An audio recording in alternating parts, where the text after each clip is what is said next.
Just be glad for all you have that's in today. Hey everyone, Connie here, and welcome to my blind reaction to Star vs. the Forces of Evil, episodes 7 and 8. I apologize, I apologize for being a week behind on this. And I know episodes 9 and 10 are released, by the way. I'm just choosing to do 7 and 8 here. I'll probably do 9 and 10, well, when we can get to that sometime during this week. But for now, we're going to focus on 7 and 8 here. We have 2 more episodes of Star vs. And so far this season's been good. But it hasn't wowed me. It's had a couple great standout moments, but it hasn't just overall really, wowed me yet. So I'm really hoping for that to start coming. Now, I do know something about these episodes. I know that episode 8 is a two-length or double-length full episode. It's not 2 mini-sodes in one. It's just episode 8. I also know that in episode 7, something in episode 7 has to do with Kelly. I don't know what. But I know something about it has to do with her, like she has a notable role. I don't know all the details, but that is what I know. I've told you guys before, if I ever get spoiled on something, I will tell you, I will let you know what it is, because it's important to a reaction. When you're reacting to something, if you're watching a reaction, you want to see people be surprised. You want to see them, well, blind to something, because the more blind they are to whatever they're reacting to, the more interesting their reactions will be. And that's kind of the entire point of a reaction video.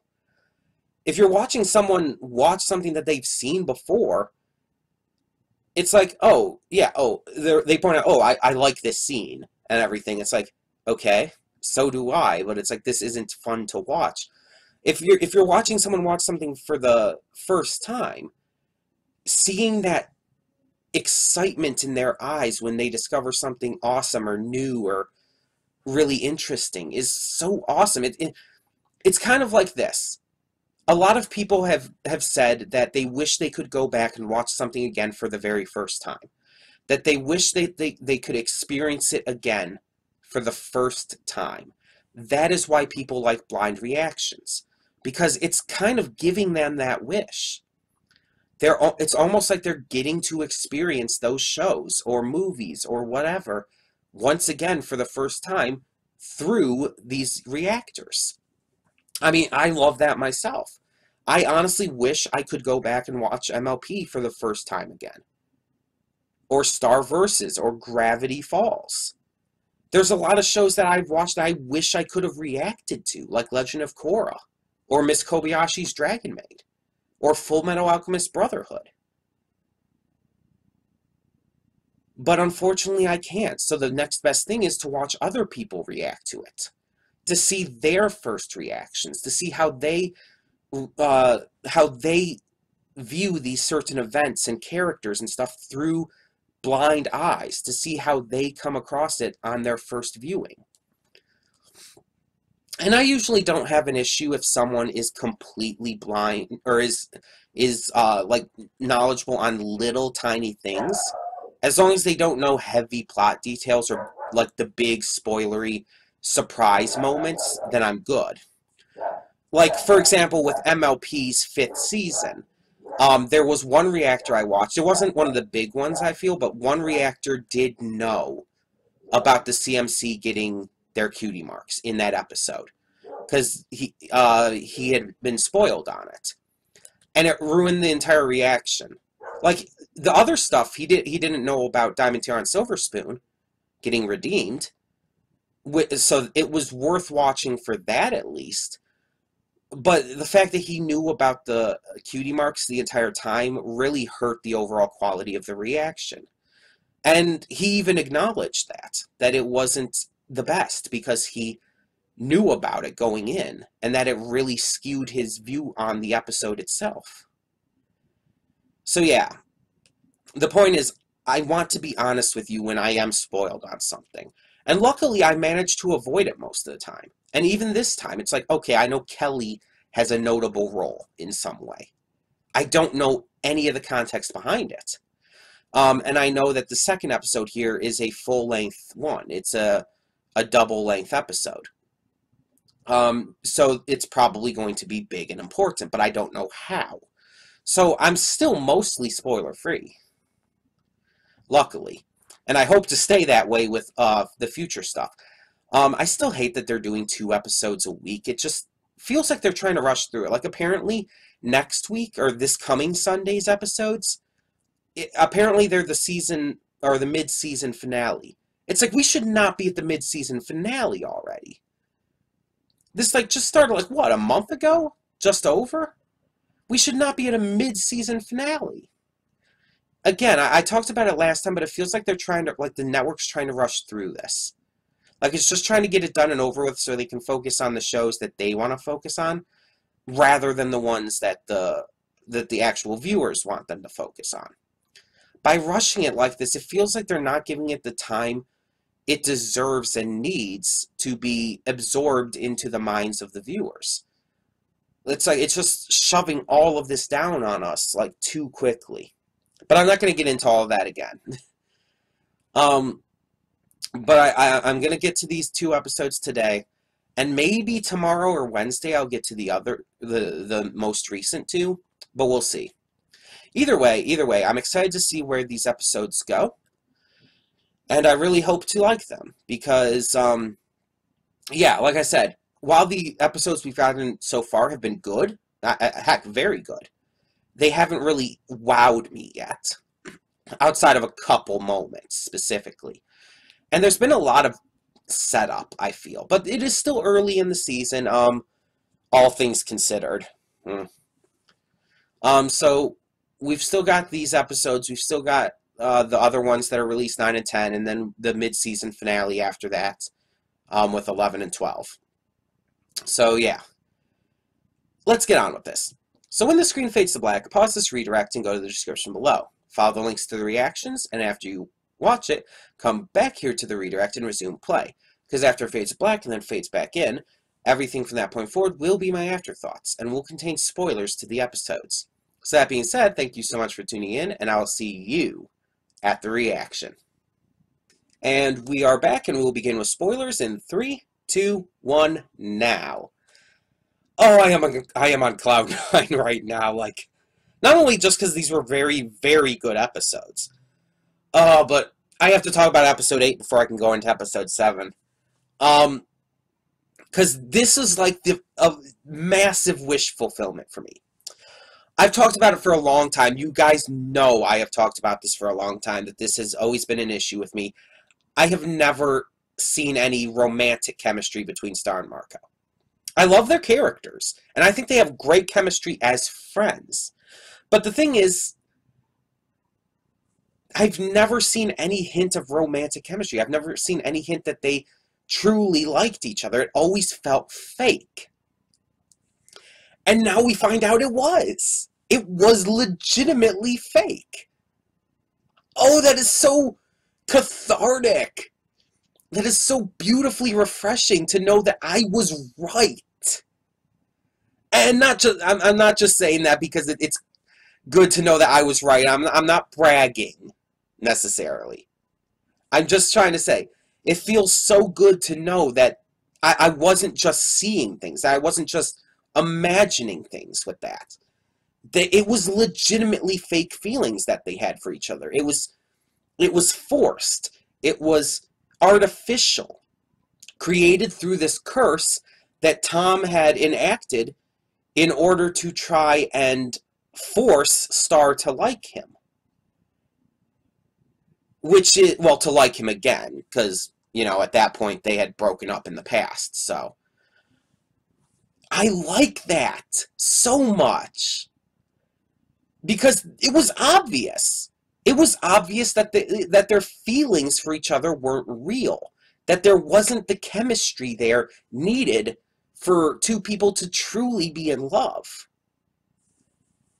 Not like we've seen with Marco and Jackie. Not like we've more recently seen with Star and Tom, or with Marco and Kelly now. That's romantic chemistry, especially in the Kelly episode that we had as well this time, which I will get to, by the way. We saw amazing romantic chemistry between him and Kelly in that one. But again, I'll get to that in a bit. But yeah, it's so good to know that I was right in that it was off. I'm glad that I wasn't just imagining things. And they go through, and they find out that they're the only way to break this without waiting 665 years for the next blood moon is that they have to sever their connection using this magical stone. So they go to it and they go through with it. Like, they don't even hesitate. They understand that these feelings they have aren't real, even though they like the feelings. The feelings are positive feelings for them. And they even start to question, maybe they even start to wonder, what if they were real? But we know they aren't. We know they aren't. And it's proven at the end there. It's proven. Because here's the thing. Here is the thing. If those feelings were real, if those feelings were unconnected to the blood moon ball, they'd still have them at the end. The fact that they do not have those feelings at the end, the fact that they only see each other as best friends again now, proves that the entirety of their romantic thoughts towards each other were due to the curse. Because the separating stone only removed the curse. It removed the curse by basically erasing their memory of the first time that they fell in love, of the moment that they fell in love with each other due to the curse. It basically erased the event of the curse enacting upon them from their life, from their history, from their memory. So basically all that happened is the curse is no longer enacted because it basically erased that moment from history. The curse was never enacted on them. So we know the fact that they do not have these feelings for each other anymore. We know that the entirety of those feelings had to have come from the curse. They never truly loved each other. Could they end up loving each other by the end of the season? And by extension, the end of the series, since this is the final season? Yes. And if they do, I hope that they at least give them real chemistry to make it feel natural. If they do make them end up together, I want them to at least do it right from here on out. And if they do it that way, fine. Sure. I mean, I would still rather have Star and Tom end up together. I would still rather have Marco at this point end up with Kelly. Especially after episode 7, which, again, I'll get to in a second here. But I think that if they do still try to put Star and Marco together, at least give it good chemistry. But here's the thing. Star Versus, in the grand scheme of modern cartoons, is a very progressive cartoon in the fact that it breaks a lot of those cliches. It breaks a lot of those tired old tropes. And one of the worst and most tired of these tropes is the main male and main female characters ending up together. That has been in cartoons for a long time. And it probably still will be in a lot of cartoons. I've never liked that because it's always felt forced. It's like, yeah, these are the main male and main female characters. So let's just put them together. It's like, why can't you have them end up with other characters? Why do they have to specifically end up together just because they're the main characters? It just feels so forced and unnatural. Now, there are situations where, sure, it ends up being good. It ends up turning out well. Full Metal Alchemist Brotherhood is a great example of Ed and Winry ending up together. They make a great couple. But there's actually very, very exceedingly good romantic chemistry there that is built up throughout the series. So there's at least still something there. It's not just they end up together because they're the main male and main female character. No, there is still something there. And even the same thing with Avatar The Last Airbender, Aang and Katara. There is build-up with that. They give you that romantic chemistry, and you see it blossom as the series goes on. You see how they start off just as friends. But you see how Aang develops feelings for her. And you see how she starts to develop those feelings back. Though at a definitely a more drawn-out pace than he does. It feels so natural. And yes, there's still examples of the main male and main female characters ending up together. But those are well-done examples. There's so many shows, anime, cartoons, there's even live-action shows and video games and stuff where the main male and female characters end up together just to do so. Just for the sake of having that happen. And I've never liked that.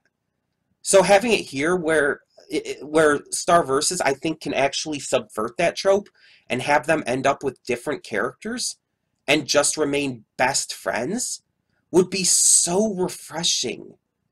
And this show has done so many amazing things so far, so I definitely believe it could. And it should. And I really hope it does. Relicore, just last thing to talk about with episode 8, though. Relicore was shown again. He was shown in a previous episode for the first time this season. He's an interesting character. He reminds me of Gollum from Lord of the Rings, only less evil. Even though Gollum technically isn't evil, he's corrupted by the ring. He was technically an ordinary hobbit-like creature originally, back when he was initially Smeagol. I'm not going to get into all of the Lord of the Rings lore, though, here, but you get what I'm saying. But yeah, he just still kind of reminds me of Gollum, just less, I guess, aggressive. But he also, his design obviously is very Nosferatu inspired. He's an interesting character, but it's like, he's kind of there as a joke character as well, even though they did give some level of depth with him here. Because apparently his, Tom's great, so on and so forth grandmother, apparently Relicore actually severed his connection with her and has regretted it. And I know some people are going to use that to where Star and Marco might end up regretting it, but I don't think so. I just judging on the way that the scenes were shot and everything, and the way everything was laid out, I think that this was a good thing. At least I'm hoping so. And again, if they end up being together in the end, as long as they are given actual romantic chemistry and build-up throughout this season, fine. I am okay with that. I'm not like just opposed to them ending up together just because it's them. No, it's just I've never seen them actually have good romantic chemistry. That's my only real reason for never liking it. But I mean, that is a big reason. But either way, so episode 7. Episode 7, what was the first part of episode 7? I remember 7B. Hold on a moment here. I actually completely forgot what the first part of it was. Oh, yeah, the quest buy. Okay, so in the first part of episode 7 here, quest buy is closing. Jana shows up out of nowhere somehow. I kind of feel like it's like a Pinkie Pie situation from MLP. With MLP, a lot of the Brony fandom will just say, don't question Pinkie Pie.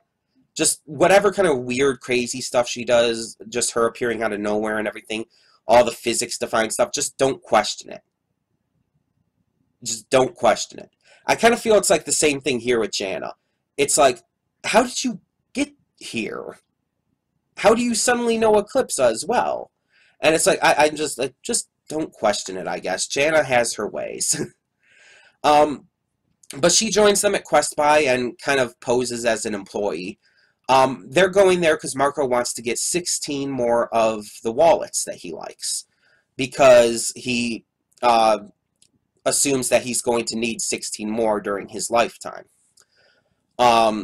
which doesn't really make a lot of sense to me. I mean, yes, wallets will definitely fade and degrade over time for sure, but I don't know if he'll need 16 of them. Either way, so they go to Quest Buy, find all the wallets are out of stock because of the going out of business sale and everything, which can very well happen. I've been to stores that were going out of business and stuff, like Kmart's and stuff here, like in the past couple of years have like all been shutting down and stuff.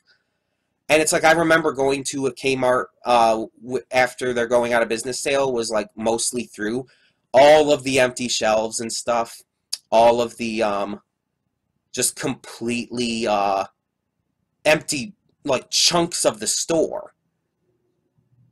Like there were entire chunks of the store that were just completely emptied out because everyone had rushed in there and grabbed everything. And that happens. When a business goes out of sale, they are going to have, or when a business goes out of sale, when a business goes out of business, they're going to have a massive sale. They're going to be getting rid of their extra stock because they usually can't just do anything else with it. It's theirs at that point. They have to get rid of it. And of course, they're going to try to make as much money as they can out of it. But at the same time, you're going to still make this massive, huge sale because it's going to get people in there and it's going to sell out your stock. Or at least like 98% of it. So yeah, it makes sense that they would do this for like Quest Buy too in this universe. So we see that all the wallets are out and it's just completely jam-packed with creatures from all these different dimensions.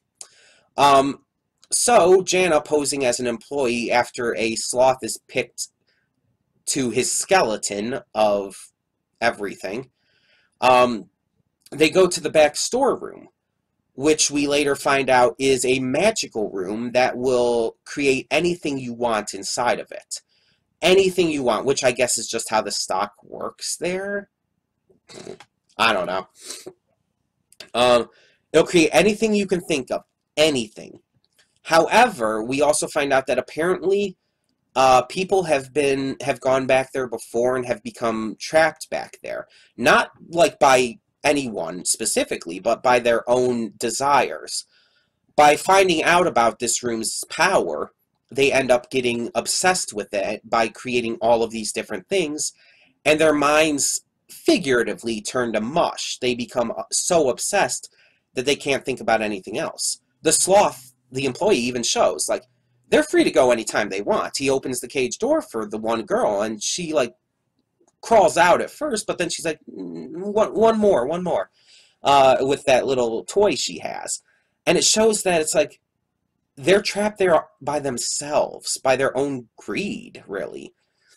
And it's like, it basically even says in the episode that there's nothing necessarily wrong with having things, or even wanting things, but it's when you let it rule your life, when you let your desire to have the next big item, or the next big game, the next big eye product, or whatever, that when you let that kind of greed rule your life, it can destroy you.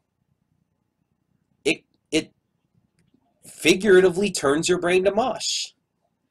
So it's cool. That's a really actually good lesson that they're putting into here in a very Star versus comedic way. But we see that Jana, Star, and Marco are able to legitimately get out of there without too much trouble, even with all of the stuff that they had been making before that. Marco shows a little bit of hesitation at the end, but he does actually still get out of there. And things go back to normal after Quest Buy just kind of disappears because of, magic location and all. So it was really interesting. Some of the stuff they were making, too, especially Jana, it's like, you scare me, Jana, but I love you at the same time. But yeah, that was really fun. But 7B, like I said, one of my new favorite episodes.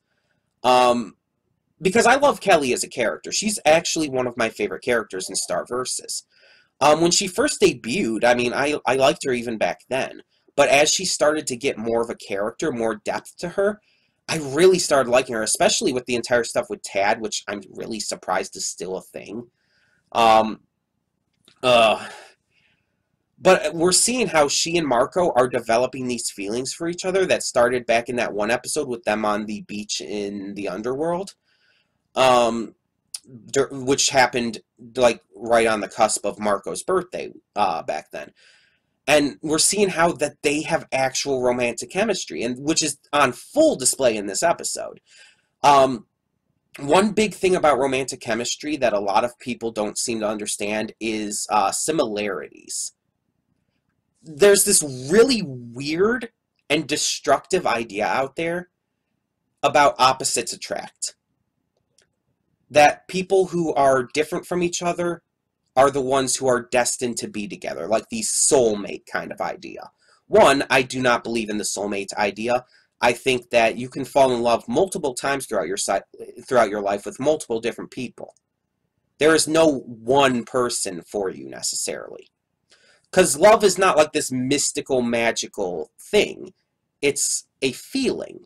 And you can have that feeling towards multiple people. Whether it be familial love, whether it be love in terms of friends, love in terms of pets, or romantic love. You can have those feelings towards multiple people. And yeah, it'll hurt when you lose a loved one. But people who have loved ones die, people who have spouses die, a lot of times will get remarried because they fall in love again. And so it's like, the idea of like opposites attract makes no sense. Because if two people are opposite of each other, they're at odds. Love takes understanding, acceptance, and a genuine connection to someone. You literally cannot connect to someone who is at odds with your own likes, dislikes, personalities, etc. I mean, to a certain degree, you don't have to agree on everything. Like, you don't have to be completely together with every little thing. Like, one person in a couple can like certain video games while another person doesn't like those ones, but likes other video games. They still have the connection that they both love video games, just they disagree on which ones necessarily. And there will be some games where they like the same ones, but they have ones that they specifically like that the other does not. But that stuff, like, yeah, you can have some differences like that, but in general, opposites don't attract. Similarities do. You connect with someone on a romantic level through similar interests, mindsets, and ideals, through the various things you want to do with your life and the ways you want to spend it, through the things you want to do with someone else. And as we see in this episode, Kelly and Marco have a lot in common. Their love of martial arts is a great example. Their love of cooking, which we've seen in the past as well. Their just the way they act, the way they think about things, the way they connect through their just through the way they live their lives even. They are very similar. They're similar in terms of their romantic pasts as well. They find these connections and cultivate them throughout this episode. We see them connecting by talking to each other. It's not a love at first sight thing. They talk to each other. They learn to understand each other. They form these connections and bonds. Something that, again, Star and Marco didn't do on a romantic level. So that at the end, when Marco and Kelly, at the end of this episode, kind of come together and kind of confirm their relationship. Even though they're not saying it, they're calling themselves breakup buddies because of their because of not having fully gotten over their past breakups. It's clear what their feelings are. It's clear that they love each other because they understand each other, because they've taken that time to know each other. And it's clear that they want to be a couple. You see, like, the entire breakup buddy thing is clearly a pass off. Kelly is just like passing off the idea. Oh, we're not gonna say we're dating, but we're gonna be dating. We can kiss, we can hold hands when the romantic moment is right. It's like you're dating. They're calling it that because of the past romantic hang-ups they have, and that's fine. But I'm really hoping that something more comes of this, and they really just admit to each other and to themselves that they love each other and that they are dating. The actual plot of this episode, though, Marco going to Kelly's home dimension, is really cool and interesting. One, Kelly's home dimension is really unique. We get to find out what her race is. Like, I've always wondered about that. Apparently she's a Woolite or something like that? Basically this race of humanoid people who, instead of using currency like money, they buy and sell and barter and stuff by fighting. Certain things will, like, oh, you just have to take a punch. Some things, like, maybe you'll have to take a jab and an uppercut and maybe a kick to the gut.